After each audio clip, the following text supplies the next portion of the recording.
Je vous ai demandé de résoudre quelques systèmes. Le coup de pouce, c'est par là.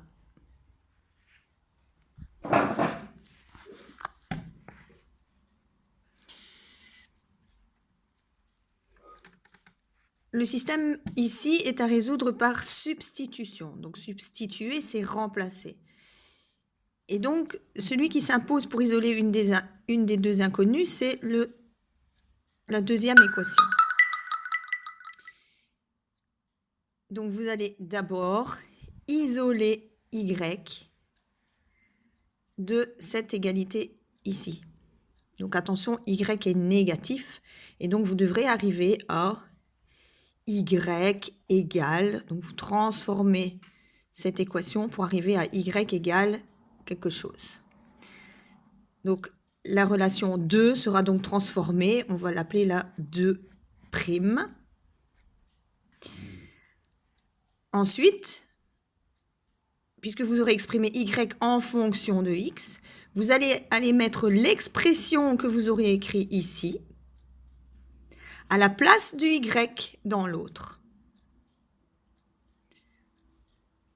Vous allez transformer donc l'autre en 6x moins 5 fois parenthèse. Vous mettrez dans le y ce que vous avez écrit ici entre parenthèses, égale 38. Et puis, vous allez résoudre une équation ordinaire du premier degré. Vous trouverez ainsi x. Et lorsque vous aurez trouvé donc la valeur de x d'abord, vous pourrez aller remplacer le x par la valeur trouvée dans l'autre équation. 3 fois la valeur trouvée, moins y égale 13, et puis vous trouverez y. L'ensemble des solutions va se noter solution égale. Alors, étant donné que vous trouvez deux valeurs, une pour x et une pour y, ce que vous obtenez, c'est un couple de nombres. Un couple de nombres s'écrit entre parenthèses. Ça peut être des décimaux, donc on sépare ces deux nombres par un point-virgule. Vous vous rappelez que l'ensemble des solutions d'une équation s'écrit l'ensemble de. Et donc ici, c'est l'ensemble comprenant le point de coordonnées, les valeurs que vous aurez trouvées. Vous ferez de même pour celle-ci. La méthode des combinaisons. Le principe, c'est de trouver donc le plus petit commun multiple au coefficient d'une des deux inconnues. Alors ici, on ne va pas aller chercher les coefficients de y.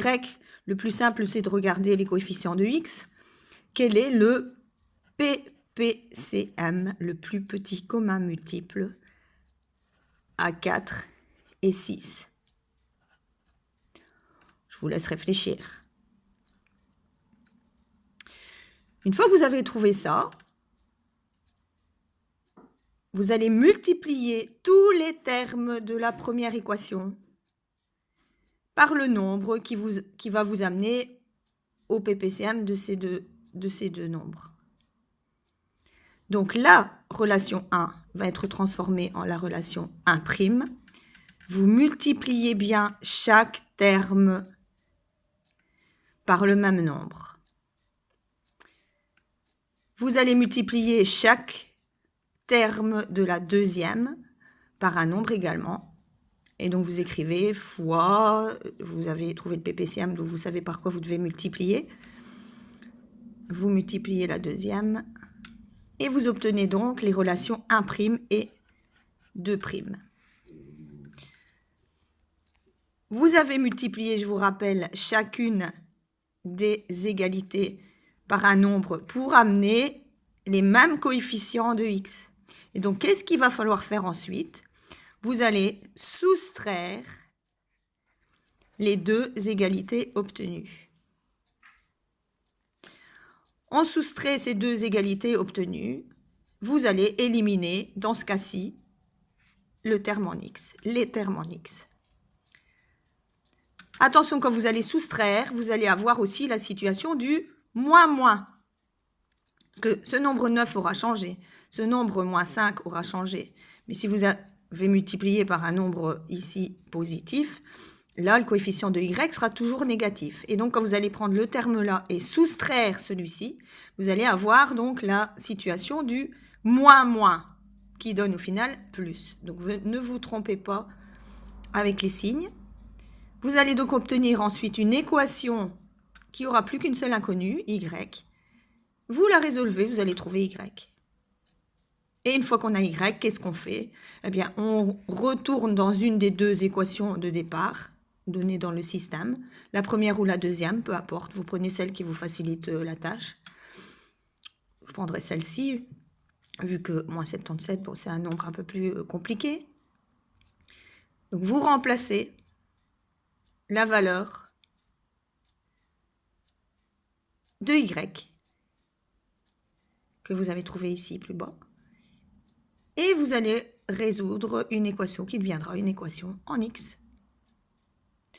Je pense qu'avec les vidéos que vous avez déjà vues, vous êtes à même de résoudre ces systèmes. Bon travail!